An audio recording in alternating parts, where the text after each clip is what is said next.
So hey guys, I'm back with another video. So tonight's video is yet again another Chioma Chats video on camera edition. We're gonna be doing a compilation video with some very trending, very hot topics. It's finally been a lot going on in the media. I feel like there's high spells and then there's dry spells. I feel like we were in a dry spell. Like sometimes things come out and I'm just like, I just don't care. You know what I'm saying? But then things come out, I'm like, okay, finally we got some conversation. So on the docket tonight, we have three very trending, very hot topics per usual. We have Tyla being called out for being an uppity African, and y'all knew I would talk about this because I am also African, but just because I feel like this discourse is very interesting to see not only people talk about Tyla as an artist, Tyla as an individual, but then also like the diaspora war that I saw as well. Also, we have Nicki Minaj coming out to defend Lil Wayne because Lil Wayne didn't get chosen to be the Super Bowl performance for the 2025 Super Bowl. This year's Super Bowl is going to be held in New Orleans, which is where Lil Wayne is from. However, he doesn't get to perform in his home city, but we'll talk about that. And then lastly, I think the biggest story of it all is finally,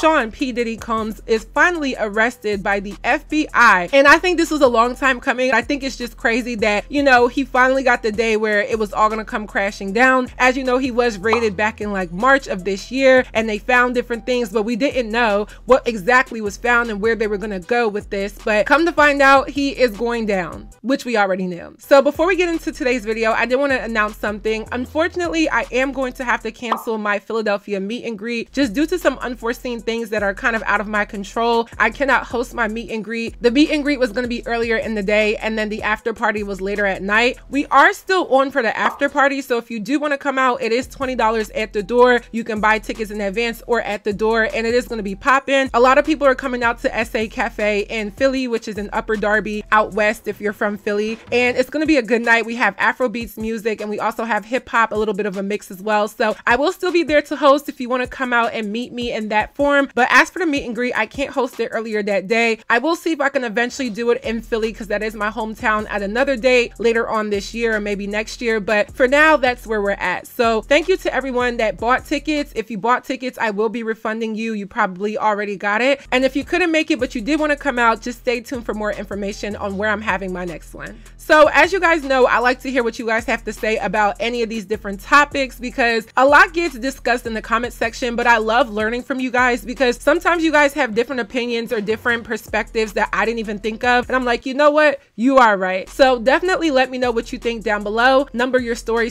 number 1, 2, or 3. Comment on one, if not all. I will try to read all of the comments. And without further ado, let's get right into this video. So our first story is about Sean Diddy Combs finally being arrested. According to the Shade Room, it says Diddy has been taken into federal custody in connection with alleged sex trafficking investigation.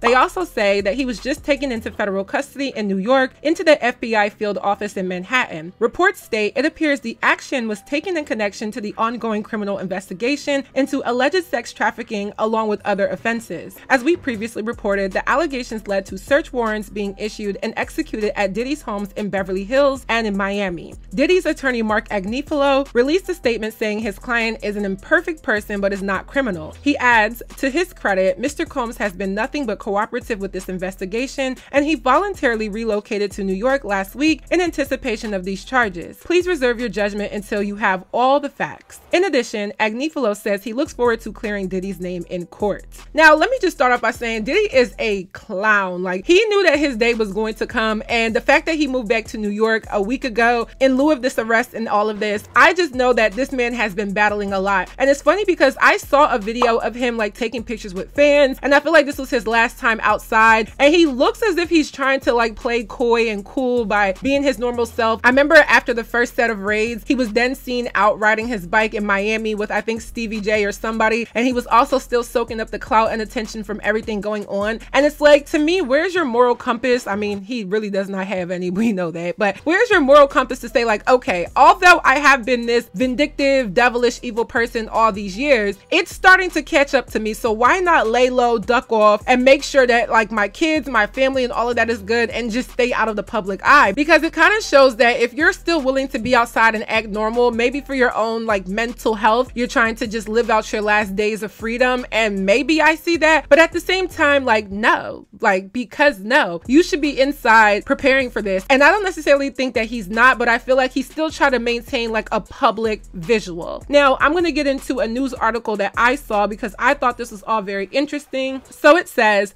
Sean Diddy Combs indicted on sex trafficking, racketeering, and prostitution related charges. So essentially he's getting hit with like sex trafficking, which is, you know, downright nefarious, but the racketeering, like the RICO and all of this is even crazy because we're not just talking about people being abused and misused. We're talking about people actually ending up dead. We're talking about people who have been really violently hurt. We're talking about people whose businesses and their careers have failed under the hands of P. Diddy. So it says the rapper is charged with sex trafficking and racketeering by federal authorities in New York City. The charges come one day after the Southern District of New York announced that Combs was arrested by federal agents. Sources tell People that the rapper and producer was taken into custody at a hotel in Manhattan by Homeland Security Investigations agents. In the statement to People following the rapper's arrest, Diddy's attorney Mark Agnifilo said they were disappointed by what he called an unjust prosecution. Sean Diddy Combs is a music icon, self-made entrepreneur, loving family man, and proven philanthropist who has spent the last 30 years building an empire, adoring his children, and working to uplift the Black community, Agnifilo said. He is an imperfect person, but he is not a criminal. To his credit, Mr. Combs has been nothing but cooperative with this investigation, and he voluntarily relocated to New York last week in anticipation of these charges. Agnifilo continued, "Please reserve your judgment until you have all of the facts. These are the acts of an innocent man with nothing to hide, and he looks forward to clearing his name in court." The charges come in the wake of several lawsuits against Combs filed in the last year related to allegations of sexual abuse. In November, his former girlfriend, singer Cassie, sued him in New York. In the suit, Cassie accused Combs of R-ing her over the course of their relationship, which lasted a decade. The suit was settled a day after it was filed. Douglas Wigdor, Cassie's attorney, tells People she has no comment on Diddy's indictment. A week after Cassie filed suit, another woman, Joy Dickerson Neal, did the same, accusing Diddy of drugging and R-ing her while she was a student at Syracuse University in 1991. The next day, a third woman sued Combs, alleging that he and his friend Aaron Hall took turns R-ing her in 1990 when she was 16 years old. Another woman sued Combs in December, claiming that he and two other men R-ed and trafficked her in 2003 when she was 17. Diddy denied all of the allegations in a December statement to People, where he said,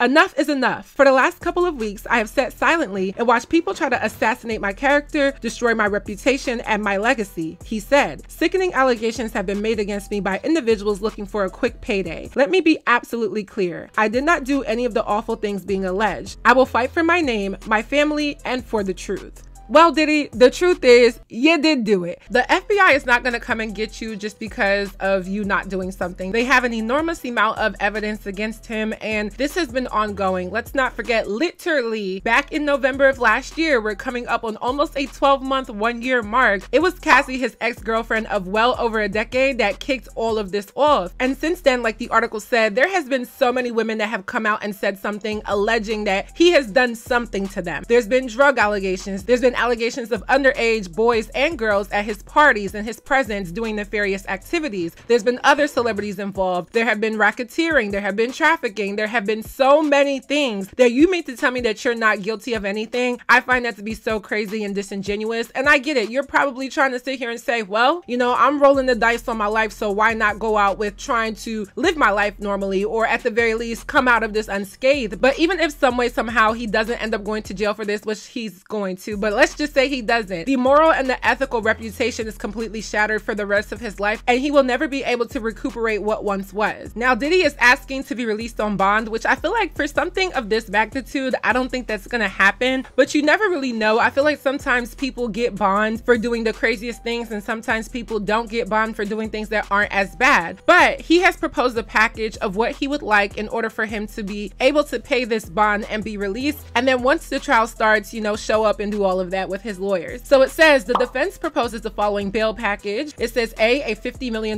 bond, and if you don't know, or maybe you live outside of the United States, in the legal system here, you don't necessarily pay $50 million to be released. There's a percentage that you pay, and it kind of varies from state to state or just overall, but it's usually between 5 or 10% of that money that you pay to be released on bail or on bond. And then it says co-signed by Sean Combs, his mother, his sister, the mother of his oldest daughter, and his 3 adult sons. Then it says secured by the equity of Mr. Combs' residence located at 2 West Star Island in Miami, Florida. The home is unencumbered, which essentially means there's nothing else tied to the home. I believe he's paid off the home in full, so there's no like real obligations or anything like, you know, that he has to do with that home at this point, so he's kind of forfeiting that. Then it also says, in anticipation of this bail hearing on August 20th, 2024, Mr. Combs paid off the remaining mortgage of about $18 million so that the home could be used to secure a bond and be free of a mortgage. Because at the end of the day, when you go to jail, that does not mean all of your responsibilities and your obligations, such as mortgage or rent or any type of bills, just goes away. You know, it kind of piles up, and that's kind of the risk you take getting into the criminal justice system. Then it says, secured by the equity of Mr. Combs' mother's home located at 450 Alton Road in Miami, Florida. Then it says, Mr. Combs' travel will be restricted to the Southern District of Florida and the Southern District of New York to attend court, meet with his counsel, and attend medical appointments, which we will address to the court in a separate sealed submission, as well as the Eastern District of New York or the District of New Jersey, only to the extent that his travel to and from New York involves an airport in those districts. Then it says, Mr. Combs' passport was surrendered to his counsel on April 1st, 2024. His counsel advised the prosecutors of this fact in an email dated the same day. Counsel will provide this passport to pretrial services. Then lastly, it says the passports of the following family members who have already surrendered their passports to counsel after the raids on Mr. Combs' homes, which is Janice Combs, his mother, Chance Combs, his daughter, Jessie Combs, his daughter, Delilah Combs, his daughter, and Love Combs, which is his youngest daughter. Now, the craziest thing about this is the fact that this is co-signed by not only Diddy, but his mother, his sister, the mother of his oldest daughter, as well as his 3 adult sons. 2 of his 3 adult sons are by Kim Porter, who unfortunately has passed away, so she can't co-sign to any of this. And then I don't understand why Chance's mom, Chance's his oldest daughter,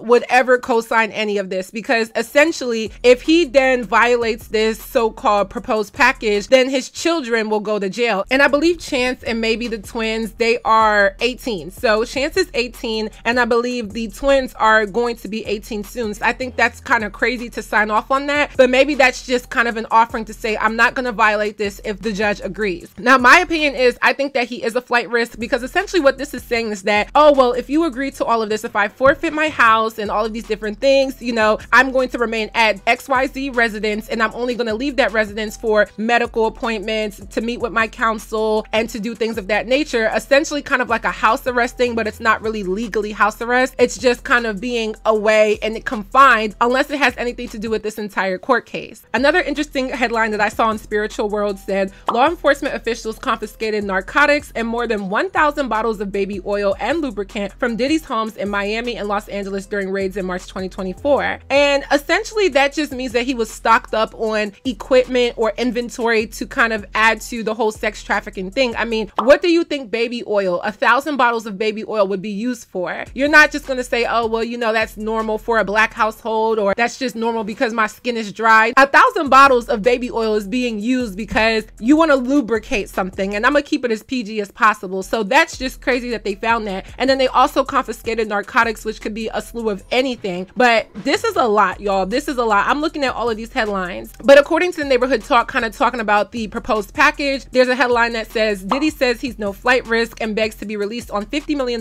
bond. His children have also surrendered their passports, even the 1-year-old baby. And it says Diddy is begging to be released on bond after being arrested for sex trafficking. Prosecutors don't want Diddy released due to their belief that he would be a flight risk, but Diddy has challenged those claims in a proposal. And then I read you guys the proposal with everything in there, and it says if granted bail, his travel will be restricted to the Southern District of Florida and the Southern District of New York to attend court meetings with his counsel and attend medical appointments, which I've said. So it's crazy that all of his family members are being affected by this, and it's very, very selfish that he didn't think about everything that could possibly happen. I mean, I think a lot of people, when they're growing up in certain environments, they are kind of prone to making mistakes that do follow them for the rest of their life. But Diddy was at the top of the hill in the music industry, but also as a celebrity, just as someone in pop culture for decades. And it never once occurred to him that, number one, all of these things may catch up to me, but number two, let me stop doing what I'm doing, especially in my older years, because it's all going to catch up to me and everybody's gonna have their day. I think it's kind of crazy that we should err on the side of him not being a flight risk or him deserving some type of bond or bailout just because he says he's not gonna do these things. I mean, it would be a legal document. If he violates that, okay, you're gonna have to come in. And he might be thinking like, okay, I'm not gonna violate this because my children are involved, but your children have been a part of your life since the 90s, like at the beginning of your career up until now. His oldest child is like in his 30s. His youngest child is probably about a year old. So the fact that you have kids who have age ranges that go on for as long as your tenure in the music industry, and you never once thought that you should stop what you're doing, it's about time that karma has caught up for you. And we're gonna see what happens with Diddy. I don't feel any way about it. I think he's getting exactly what he deserves.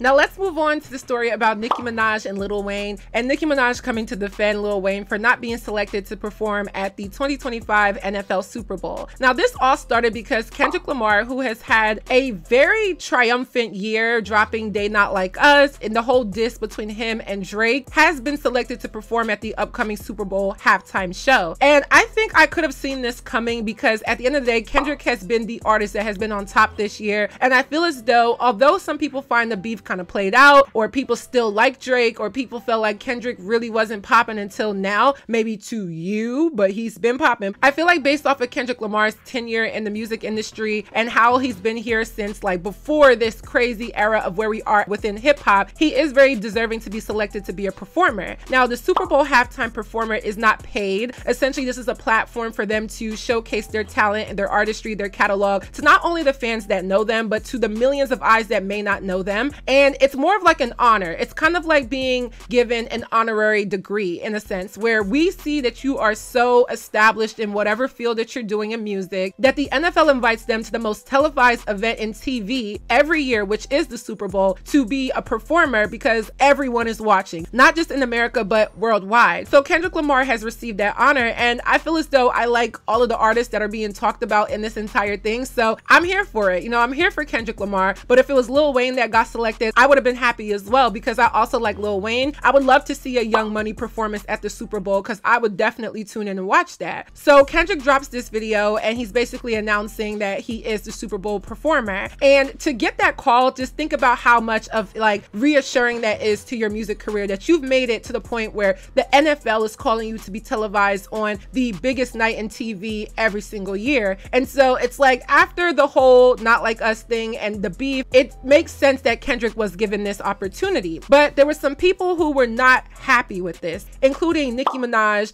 Now I think Lil Wayne did take more of like a professional or mature route to this. You know, he said that he blamed himself. He said he wasn't mentally prepared and that he blames himself for not getting this opportunity. But then when you look at concert footage of Lil Wayne and his recent performances, people do question like, how did you expect to ever be a performer when you know you don't have the best performances right now? Keep up with Lil Wayne as much as I used to when I was younger, but I don't know if Lil Wayne is still coming out with a lot of bodies of work. I mean, if we have to compare this year Lil Wayne and this year Kendrick had a bigger year than Lil Wayne, even though both of them are very, very good artists, very talented and very grandfathered in hip hop. Lil Wayne may have been older and been here longer, but at the same time, they're both very talented lyricists and I like both of them. So Nicki Minaj was not feeling this and she had a lot to say. She said, denying a young black man what he rightfully put into this game for no other reason but your ego. Your hatred for Birdman, Drake, and Nicki still got you punishing Lil Wayne? Lil Wayne? The GOAT? Nola, what's good? Eminem stood firm on having 50 Cent come out, a white man. Ish is sad. House Nakers things, but it's good F them. No loyalty. Well, then Nakers will keep sunning you. Hashtag DTLR, hashtag Gag City DC, LMFAO, good as Fidel Gal, you are good as Fidem. I think I tried. She then follows that up and said, one Naker took a knee and the other Naker took the bag. He gonna get you Nakers in line every effing time. She then continues on and says, try to tell y'all, but y'all wanted brunch. LMFAO, I'm on an effing roll. Wait, hacked. Now you may be wondering, who is she talking about? Like, who's all this smoke for? And she's talking about Jay-Z. As you know, Jay-Z and Nicki Minaj are not friends at all in this industry, and maybe even personally. And people say it stems from the fact that Jay-Z kind of swooped up Megan Thee Stallion under his belt, and Megan Thee Stallion is managed by Roc Nation, and Roc Nation obviously is Jay-Z's company, and Nicki Minaj maybe wanted that same type of like management or that boost, or you know, felt that she was deserving of that. But because she's at odds with Megan Thee Stallion, she also doesn't like Jay-Z. I feel like it could be that, but I also feel like if it is that, there's other things in the mix, because let's be real, I don't think anybody in this industry is as clean as they may seem. Maybe they might be quiet, but I don't think they're clean. And I've seen a lot of allegations about Jay-Z. I've seen people say that you see what's happening to Diddy, Jay-Z might just be next. So I'm not gonna sit here and say that, oh, it's solely because Nicki is mad because it's Megan Thee Stallion involved with them. I think there's a lot more to it. So Lil Wayne comes out with the following message, basically saying that he wasn't mentally prepared and that he's very saddened. So let's check out this clip. First of all, I want to say forgive me for just the delay. I want to say I had to get strength. I had to get strength enough to do this without breaking. I'm gonna say thank you to every voice, every opinion, all the care, all the love and the support out there. Your words turned into arms, and it held me up when I try to fall back. That hurt a lot. You know what I'm talking about? It hurt a whole lot. I blame myself for not being mentally prepared for a letdown, for just automatically mentally putting myself in that position like somebody told me that was my position. So I blame myself for that, but I thought that was nothing, you know, I thought that was nothing better than that spot and that stage and that platform in my city. So it hurt a whole lot. But y'all are amazing. It made me feel like not getting this opportunity. And when I felt like you guys reminded me that I ain't without y'all. That's an amazing reality. Like I said, it broke me, and I'm just trying to put me back together, but my God, have you all helped me. Thanks to all my peers, my friends, my family, and my homies on the sports television, and everybody repping me. I really appreciate that. I really do. I feel like I let all of y'all down by not getting that opportunity, but I'm working on me, and I'm working, so thank you. So after he posted that, Nicki Minaj commented on that post where she said, "This too shall pass, but what you have done for hip-hop culture will remain. It will stand the test of time. Many times our greatest and most dehumanizing test is just a way for God to get the glory. You were simply used in a war of egos. To people who are empty inside, all they have is their temporary power. Now every day, these wicked people are spending money to circulate the worst of you. But the Lord will nullify each and every single attempt, and not only will it return to sender, it will be replaced with the best of you. You are human. They are not and never will be perfect. And when they go out of their way to circulate the worst of human beings, the worst of them shall be circulated and magnified too. It will be their demise. The Lord has warned them time and time and time again. Their stone cold hearts believe they are above reproach, but this time they'll regret it." Now, I feel like that was like a good message, you know, all of that is great. I feel like if it was being said to somebody else, like I would be like, yeah, go, go, go, go. But the fact of the matter that this is about a Super Bowl performance and it's directed at Jay-Z with all these subliminals, even though she kind of directly did talk about him as well. But this is about a Super Bowl performance that Lil Wayne himself said that he wasn't mentally prepared for. I just feel like all of this is a very big sense of entitlement on everybody's behalf. If Kendrick Lamar was selected and you feel as though Jay-Z was behind it, the NFL is a business, it's an entity of its own, and at the end of the day, it's here to make money. So who in music has had the best year artistically? Probably Kendrick Lamar. I mean, he's been the talk of the whole year from beginning even up till now. And again, some people may be tired of the Not Like Us song, but that doesn't defeat the fact that he still came out guns blazing, gave us like 6 diss records, kind of silenced Drake a little bit for a while, to the point where some people actually lost respect for Drake. And Drake is someone who hip hop heralds as the best, and Kendrick Lamar kind of like overtook that spotlight and made it his own. So of course the NFL is going to capitalize off of that, whether Jay-Z plays a part or not. And I think it is kind of crazy to say that when Eminem did his performance, he brought out 50 Cent, and that was his choice. But Kendrick Lamar does not have to share his spotlight, which is going to be one of the biggest nights of his career, with anybody for the sake of anything, just because y'all are mad. I feel like it's very entitled to kind of expose that, okay, there's some inner workings with Jay-Z and the industry and you feel like it's going that route. I'm not saying that isn't the case, but like it kind of comes out left field when the person who was actually hurt, the person that actually got snubbed per what you said, is not even saying as much as you, because she was going in and in and in. She not only put out those tweets, but she also talked about Stephen A. Smith, who is a sports reporter, and she talked about a slew of people. And it's kind of like, Nicki, where is all of this energy coming from? If she's not going to tell us what the real issue is, state your opinion and leave everybody alone. I like Nicki Minaj's music, but I just have to call out what it is. Now, our last story is about South African singer Tyla. Tyla is being dragged right now, and she's been called an uppity African after she accepted an award at the VMAs, and she could not hold her award, her trophy, and she tried to pass along to fellow singer Halle Bailey, and Halle was like, it's for you, like, I'm not holding that. And Lil Nas X, who's also a rapper and a singer, stepped up to hold the award just to help her out. Now, this sent people in a frenzy, and I wanted to talk about this because I've seen a lot of xenophobia and I've seen a lot of diaspora wars, but I think people are honing in on an issue that isn't really even that present, amongst other things dealing with Tyla. So let me read you what Hollywood Unlocked had to say. It says, Tyla and Halle Bailey have addressed the criticism over their viral 2024 MTV VMAs moment with Tyla's Moon Man Award. In case you missed it, on Wednesday night on September 11th, Tyla won the award for Best AfroBeats for her breakout and global track, Water. Presenting the award were singer Halle Bailey and rapper Lil Nas X. Upon calling out the winner of the category, Tyla made her way down to the stage from her seat in the audience. Once on the stage, Lil Nas X extended his left hand out to give Tyla the iconic MTV VMAs Moon Man trophy. Joining him, Halle Bailey extended her right hand out to give Tyla the envelope, naming her the winner of the award. As Tyla held her Moon Man in her left hand, with her right hand supporting the weight, Bailey continued to try and hand off the envelope to Tyla, who refused to take it from her. Tyla then raised her right hand in a shooing gesture as Halle Bailey accepted reality and walked to the side of the stage with Lil Nas X. Whether Tyla intentionally meant to shoo Bailey or it just happened, fans took the moment and ran with it, immediately taking to social media and calling her out for being rude and other nasty synonyms. Tyla then said, "You guys know me in holding awards. I'm not strong enough." She offered the trophy back to the presenters, pleading, "Please, please." Bailey stood her ground and remained put, but let off a little laugh. Lil Nas X took the trophy back, and Tyla said, "Yes, thank you, I'm sorry," and continued thanking the fans. Social media continued to drag Tyla, who identifies as a colored South African, for coming off as pretentious and treating Black Americans as the help or peasants. But Tyla and Halle Bailey said they're good. Tyla tweeted, "Y'all make everything weird. I was not asking my girl Halle, we just girls. Shut the F up, I won a VMA." Halle replied, "Exactly, love you babes, congrats." Tyla responded with a heart and said thank you. Now, I'm not gonna lie, that was a lot.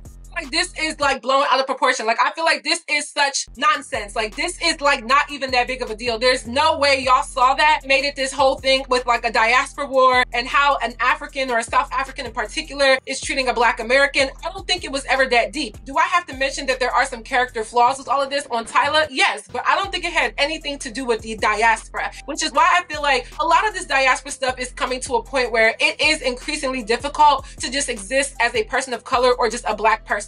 Whether you're Black American, African, Caribbean, West Indies, Native American, it is getting increasingly difficult to exist as a Black person because we are so against each other and we are so at odds with each other, and we cannot be honest with each other without things being offensive. Why would Tyla be thinking like, oh, there's some Black Americans on the stage, I'm in America, there's some Black Americans on the stage, I'm just gonna treat them like peasants and tell them to hold my award because I'm too good to do it? I don't think that's where her mindset was going. I truly think she just didn't want to hold it because maybe it truly was heavy, and it's been reported that the trophy is heavy, and she's also done this before as well. I don't think it had anything to do with race. I think it was more of a character thing. I think Tyla is not media trained whatsoever to understand that sometimes you just have to like buckle down, lock in, and even if something is discomforting or something is uneasy, you're in front of millions of viewers and you want to be portrayed as pleasant, workable, likable, that doing something like that could result in this. But I don't think her intentions were bad overall. That's why I say there may be a character flaw. I don't think she's an uppity African. I don't even know what an uppity African is, but quick note, my microphone cut off, so if the last clip is a little bit weird, that's why, but we're back on the mic. So it was fellow commentator Armand Wiggins that made this statement, and I'm gonna read his tweet. He said, "Hey, I don't think I like Tyla's personality. I think someone needs to check her because she doesn't understand American culture at all. She almost gives off entitled or uppity African. I don't know how to explain it, but it's very off-putting, and it's almost like she expects people to just fall to her feet."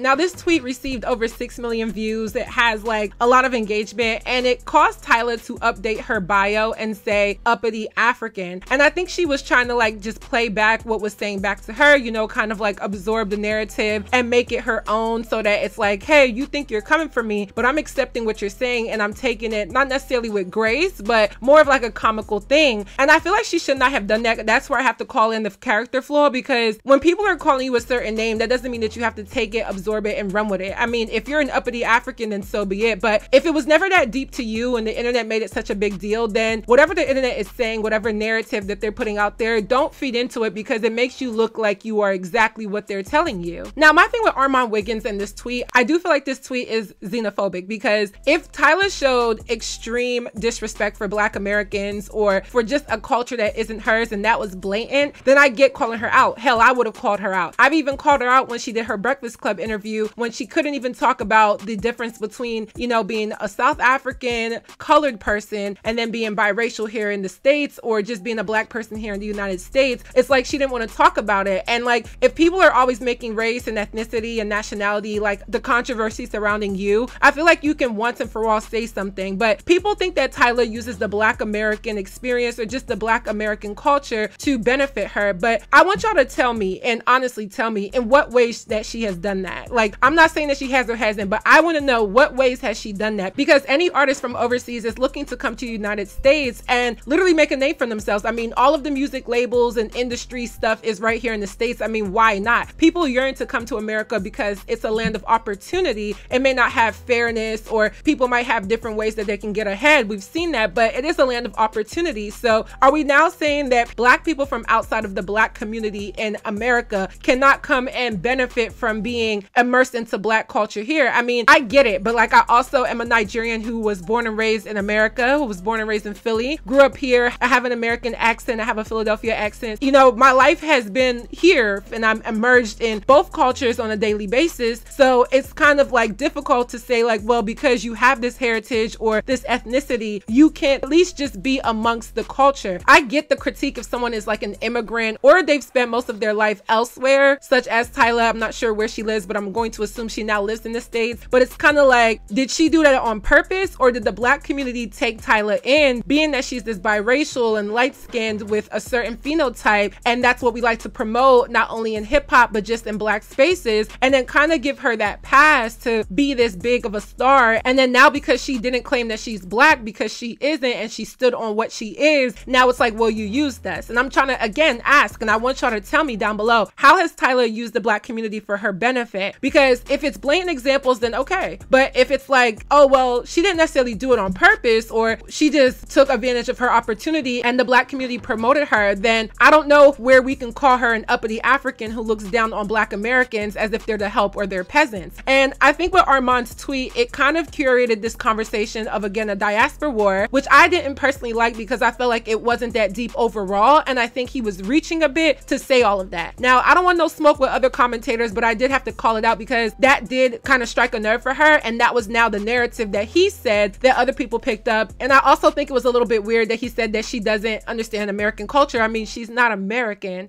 You know what I'm saying? I can't expect you to go live in South Africa and then you're supposed to be all knowing of South African culture. A lot of people didn't even realize that South Africans don't consider what we would call mixed or biracial.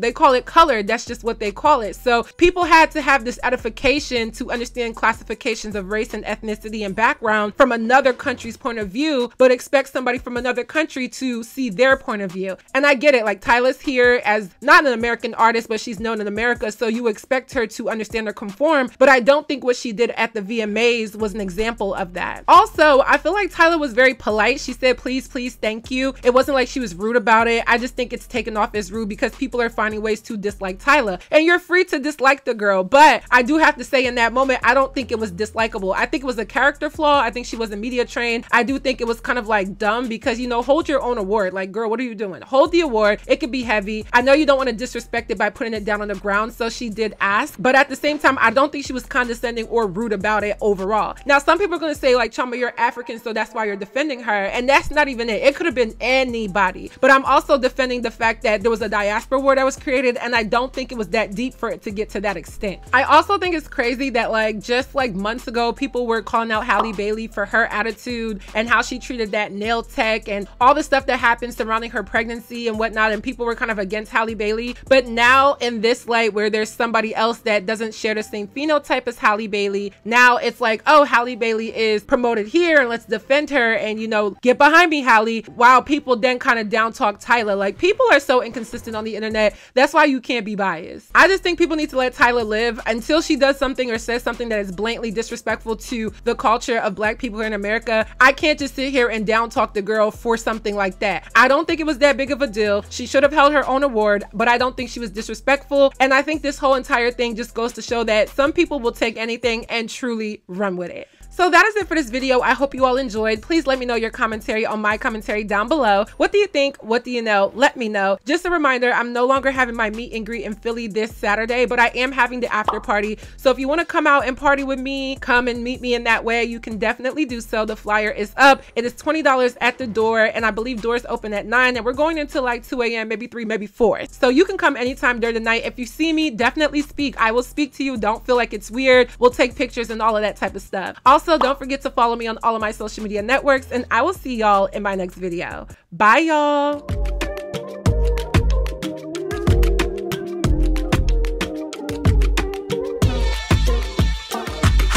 Tu m'appelles mademoiselle, amour et du caramel. You got my mind spinning like a carousel. Can you tell? Ooh, you so professional, smooth like a criminal. Passenger princess, always treat me like Cinderella. Yeah, call me Bella, say I look Stella. Tu me fais bêta, ils sont jealous. Démon, père from my left side. J'ai regardé, je ne vois pas no other man.